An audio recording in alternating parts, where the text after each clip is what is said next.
సంతోషంగా ఉండడం నేర్చుకోవాలి. సంతోషంగా ఉండడం అనేది దేవుడు ఇచ్చిన వరం లాంటిది. సంతోషంగా ఉండలేకపోతున్నామంటే దేవుని యొక్క అనుగ్రహం లేదని అర్థం. ఎలాంటి సమయాల్లో సంతోషంగా ఉండాలంటే అన్ని వేళలా. ఎందుకంటే మనం దేవుడు చేసిన దానిలో నుంచి ఎవరు కూడా బయటికి ఏది తీయలేరు.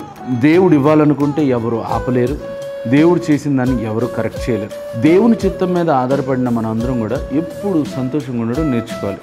ప్రసంగి గ్రంథం 3వ అధ్యాయం 12వ వచనం, కావున సంతోషంగా ఉండుట కంటేను తమ బ్రతుకు సుఖముగా వెళ్ళబుచ్చుట కంటేను ఇష్టమైనది ఏదియు నరులకు లేదని నేను తెలుసుకుంటుని. ఒక అద్భుతమైన జ్ఞానవంతుడు, లోకంలో ఉన్న సకల సుఖములు అనుభవించిన వ్యక్తి చెప్తున్న మాట ఏంటంటే, సంతోషంగా ఉండడం కంటే శ్రేష్టమైన బహుమానం ఇంకేది లేదు. లేని వాటి గురించి బాధపడడం కంటే ఉన్నవాటితో తృప్తి కలిగి జీవించడం నేర్చుకోవాలి. ఎప్పుడైతే ఉన్న వాటి విషయంలో మనం సంతోషంగా జీవిస్తామో అప్పుడు దానికంటే మించిన ఆశీర్వాదం ఇంకోటి లేదు అని గుర్తుంచుకుని, ఈరోజు దేవుడు ఇచ్చాడు కాబట్టి, ఈ క్షణం మనం బ్రతుకున్నాం కాబట్టి, ఈరోజు మనము పని చేసుకోగలుగుతున్నాం కాబట్టి దీన్ని బట్టి సంతోషించి ఆనందిద్దాం.